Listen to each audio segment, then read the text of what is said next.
The Queens of England. Of the 66 monarchs who have ruled over England since the Norman conquest, only 8 have been queens. These women have had to fight to gain and hold power. Through most of English history, men outranked women in the line of succession, so the only way for a woman to inherit the throne was if she had no living brothers. The wives of kings, while called queens, are not monarchs in their own right and are referred to as queen consorts. Some of the female monarchs who were fortunate enough to occupy the throne were less than brilliant rulers, but some reigned with wisdom and justice, proving a woman could do the job just as well as a man. Here are their stories. Matilda. As a princess, Matilda was seen as a marriage pawn. At the age of 8, she was sent to Germany to live at the court of her betrothed, the Holy Roman Emperor. At 11, she married the 27-year-old Emperor Henry V. As empress, she was very successful and popular, frequently serving as regent while her husband was away at war. Henry died of cancer 11 years later, and the 22-year-old empress had an unclear future. As she and the emperor hadn't had any children, she had no right to remain at the German court. She could either become a nun or remarry. She chose the latter and accepted a proposal from Geoffrey V, Count of Anjou. Back in England, Matilda had a younger brother, William, who was expected to be king. At 17, he held a raucous party on board the White Ship. The passengers and crew were all drunk and the ship crashed into the rocks. Everyone on board drowned. Their cries could be heard on land all night, but no one could save them in the dark. This left Matilda the only living child of King Henry I of England. The king tried to make his nobles swear loyalty to his daughter, but they were reluctant as they didn't believe a woman could rule. When the king died, Matilda was in Anjou, and before she could make it back home, her cousin, Stephen of Blois, seized the throne. He had the support of some of the barons who recognized that he was weak and would do nothing to stop them doing as they pleased. Matilda gathered support to press her claim, and England was divided between the two. Stephen's followers turned against him when he confiscated lands and emptied the treasury in an attempt to bolster support. Matilda's army captured Stephen, and Matilda was crowned as the first Queen of England in her own right. However, she was used to politics in Germany, where the emperor's every word was law. But in England, things were different. When the barons of England demanded that she swear a coronation oath limiting her power and giving power to them, she was baffled and refused. Her imperious attitude was intolerable to the English, so they tossed her out and had her cousin Stephen back as their king. Matilda remained in England for several years, plotting to regain her throne, and passed the torch on to her son, Henry, who continued to war with Stephen. When Stephen's own son Eustace died suddenly, Stephen made Henry his adopted son and heir, and died shortly thereafter, making Matilda the mother of a new dynasty that would dominate England in the Middle Ages, the House of Plantagenet. Jane. Henry VIII's longed-for son, Edward VI, had only been on the throne for 6 years when it became clear that the sickly young man would die. With no sons or brothers to inherit, the next in line was his older sister Mary, who was a staunch Catholic. Edward was just as fervently Protestant and balked at the thought of his sister returning England to the Vatican. So he devised to skip both his sisters on the grounds of illegitimacy and make his cousin queen instead. Jane was the granddaughter of Henry VIII's younger sister, Mary, the Queen of France. Upon hearing that she would be queen, she fainted. Jane had an outstanding humanist education and was a dedicated Protestant. She may have been an excellent queen, but the scheme to swap out Jane for Mary was doomed from the start. Mary was popular with the people, and they felt they had been duped. Mary easily raised an army and marched to London, ending Jane's reign after only 9 days. The men who had put Jane in this dangerous position saw the writing on the wall and abandoned her to save their own skins. Her own father arrested her. Jane and her husband Dudley were imprisoned in the Tower of London. Mary, now queen, recognized that Jane had been a political pawn and did not wish to execute her cousin. But when a rebellion in Jane's favor frightened Mary's betrothed from coming to England, Mary signed the death warrant, and the 16-year-old, 9 days queen lost her head. Mary I. Henry VIII's eldest child, Mary, had had to fight her whole life for her position after her mother, Catherine of Aragon, had been cast out as queen. When Mary came to the throne at 37, she made quick work of undoing her father and brother's efforts to convert the nation to Protestantism. She was a devout Catholic and became known as Bloody Mary by burning some 280 Protestants at the stake in her short 5-year reign. She married her cousin, Philip II, King of Spain, and loved him dearly, but her affections were not returned. She was desperate for an heir to keep the throne from her Protestant younger sister Elizabeth, but with her husband frequently away in his own kingdom, this proved challenging. At last, Mary began to exhibit symptoms of pregnancy, but as the 10th and 11th months ticked by with no signs of labor, her swollen belly began to recede. She probably suffered a combination of a tumor and a psychosomatic episode. Following the humiliation of her false pregnancy, Philip returned to war on the continent, and Mary was heartbroken. She died at the age of 42, most likely of uterine cancer. Elizabeth I, the daughter of Henry VIII and his second wife, Anne Boleyn, had spent her half-sister Mary's reign desperately avoiding any association with plots against the Queen. Even so, Mary was always deeply suspicious of her Protestant younger sister and had her in and out of imprisonment and always close to the chopping block. When Mary died, Elizabeth was declared queen at the age of 25. She was incredibly intelligent, an outstanding leader, and is considered one of the greatest monarchs in English history. She was more politically moderate than her father and siblings had been and promoted religious tolerance. In response, the Pope declared that any Catholic who killed the English queen would be innocent of sin. The many assassination attempts that ensued were all foiled by her secret service. As her mother had been beheaded on her father's order, it is no surprise that Elizabeth refused to marry and became known as the Virgin Queen. She did, however, have many favorites throughout her life. She was particularly close to Robert Dudley, whose wife died in a fall down the stairs that may have been orchestrated by Dudley to free him up in case the Queen proposed marriage. She didn't, however, and rebuffed her many foreign suitors as well, including her sister's widower, Philip II of Spain, who, in his disappointment, brought the Spanish Armada to overthrow Elizabeth. Against great odds, she led the country to one of the greatest military victories in its history and defeated Philip's fleet. Elizabeth dressed fabulously and wore elaborate red wigs and fine, poisonous lead makeup. She was idealized in art and encouraged her people to worship her as a demigod. During her reign, the wool trade flourished and the English became wealthier than ever. She was loved by most, but still had one enemy. Her cousin, Mary Queen of Scots, was the center of many Catholic plots to overthrow Elizabeth. Mary was not the queen Elizabeth was. She had married a foolish and violent man, Henry Darnley, who in a jealous rage murdered Mary's friend and secretary in front of her while Mary was pregnant. Another Scottish lord, James Bothwell, orchestrated Darnley's death by blowing up his bedroom.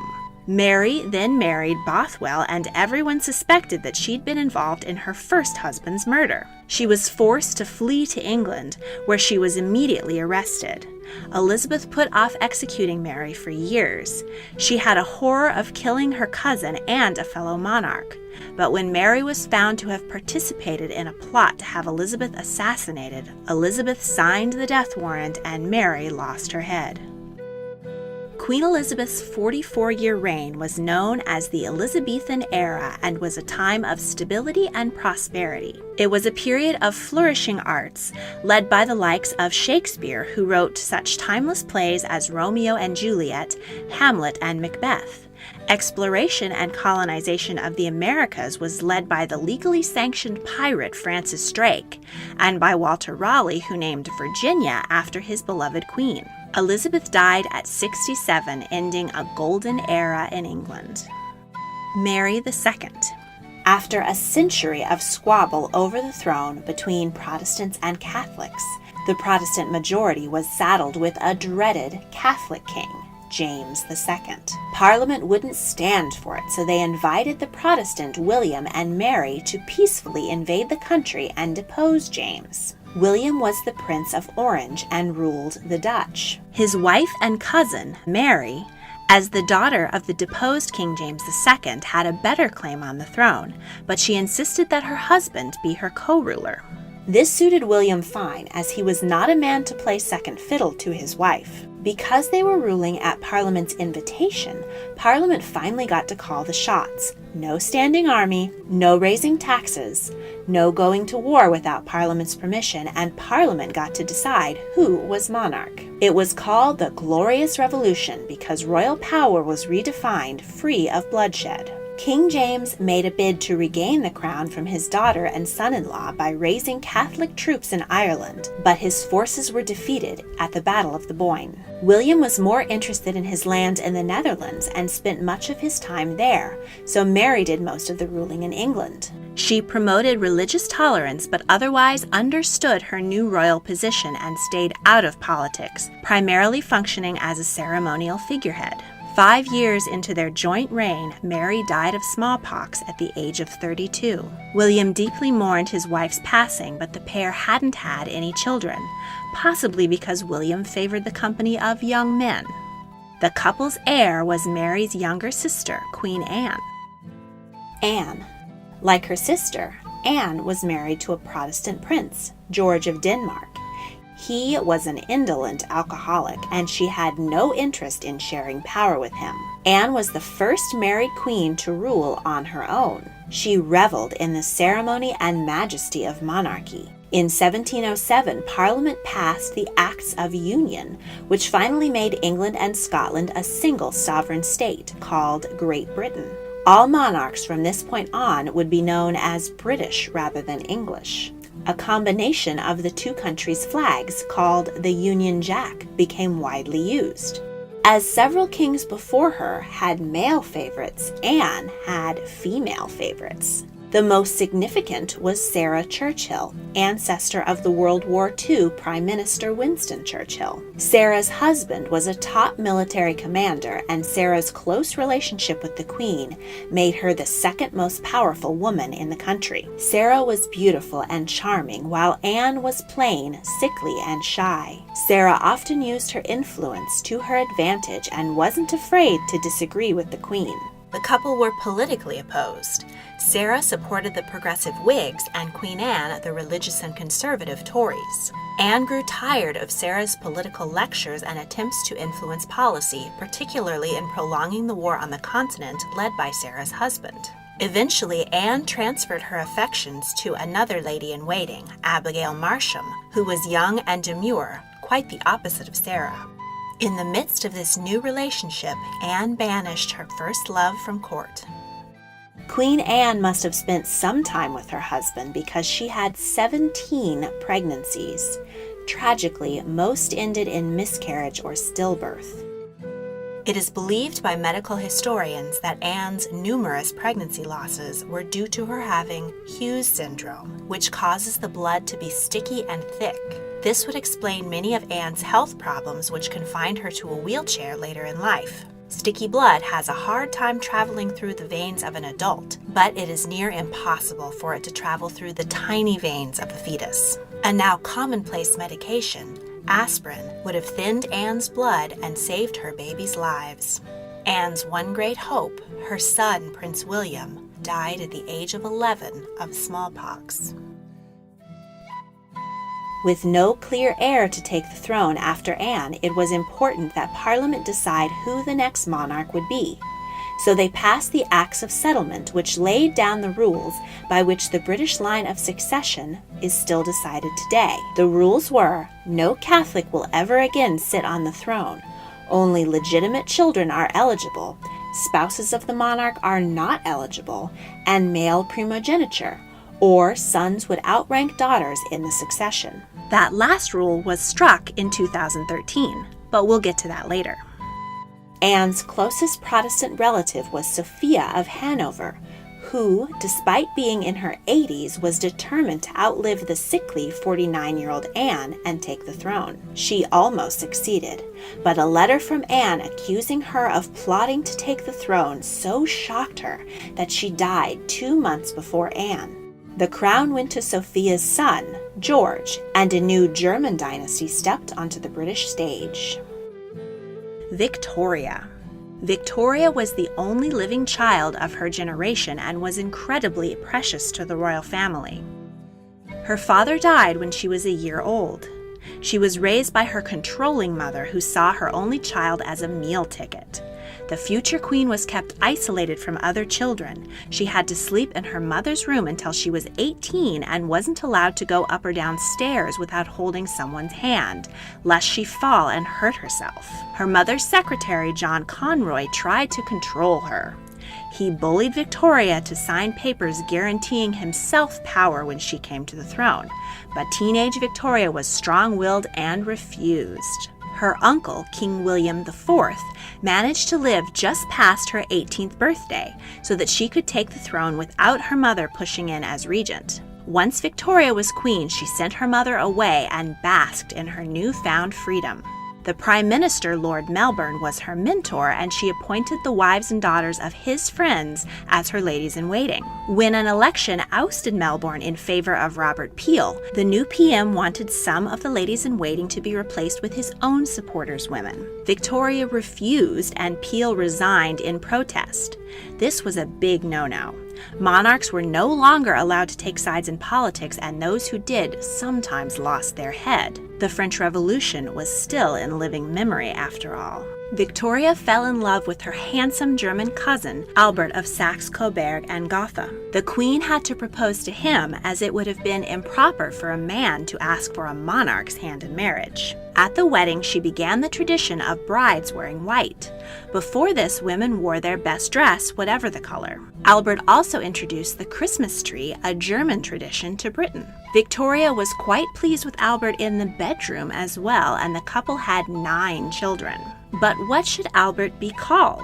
Mary I had been happy to hand over power to her husband, the King of Spain, and that had been a disaster. Elizabeth I refused to marry rather than share the crown. Mary II's husband had been a co-ruling king, and Anne had kept her husband as far away from the throne as possible. Victoria loved and trusted Albert, and she might have let him be King Albert I, but the people didn't trust a foreign prince and wouldn't stand for it. It was decided that Albert would be named Prince Consort, the title held by the current queen's husband, Prince Philip. Not able to be king, Albert needed something to do. He had a good head for finance and did an excellent job reforming the royal pocketbook. He discovered numerous insufficiencies in the way the palace was run and dozens of people on staff who were paid for doing unnecessary jobs, such as setting a banquet table every night for King George, who had long been dead. Albert got Victoria in the black and secured the wealth of future generations of British royals. He also put his talents into arranging the Great Exhibition, which showcased new inventions such as the telegraph and photography, as well as cultural displays from around the world. The exhibition was held in the Crystal Palace, specially built for the occasion. Albert threw himself into everything he did, so much so that he wore himself down, and after an argument with their eldest son, Albert contracted typhoid fever and died at the age of 42. Victoria was heartbroken and spent the rest of her life in mourning, popularizing many mourning practices including wearing black. She spent much of her time at Balmoral Castle in Scotland, where her closeness to a servant named John Brown earned her the nickname Mrs. Brown. She retreated from public life, leading many to wonder why their tax money was going to pay for a queen who didn't work for them. The Industrial Revolution was in full swing.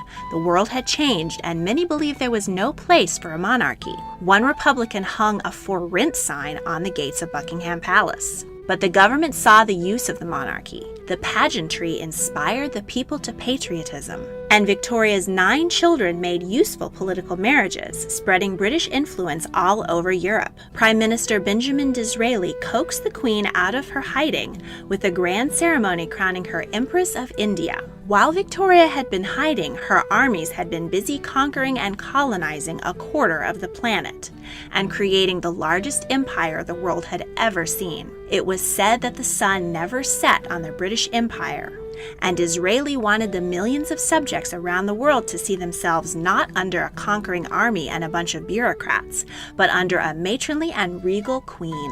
Victoria became the logo of the empire, and her likeness was seen everywhere. She celebrated a 50-year gold and a 60-year diamond jubilee with parades and celebrations.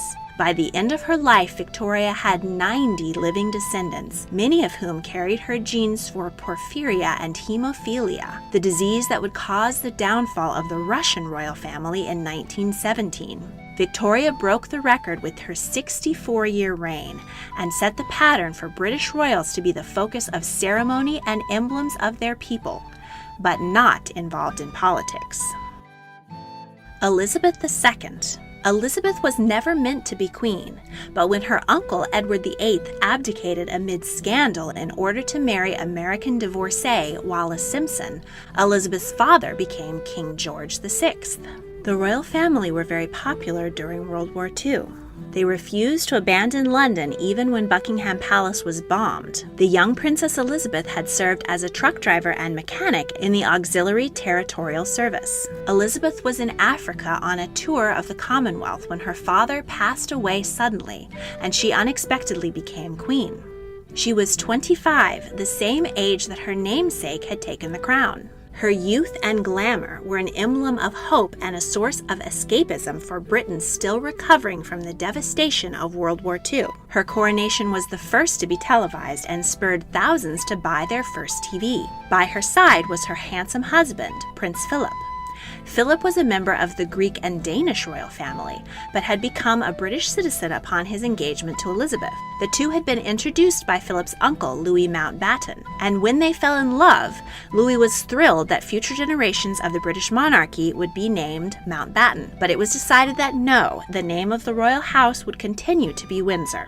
Elizabeth famously bought her wedding dress with war ration coupons. In fact, she is very frugal. Despite her estimated worth of £500 million, estates, and jewelry, she insists on eating leftovers and having worn-out clothes repaired rather than replaced. Elizabeth and Philip had 4 children: Charles, Anne, Andrew, and Edward. The eldest, Charles, was invested as heir to the throne and the Prince of Wales in 1969. In the early 70s, Charles fell in love with a vivacious young woman named Camilla.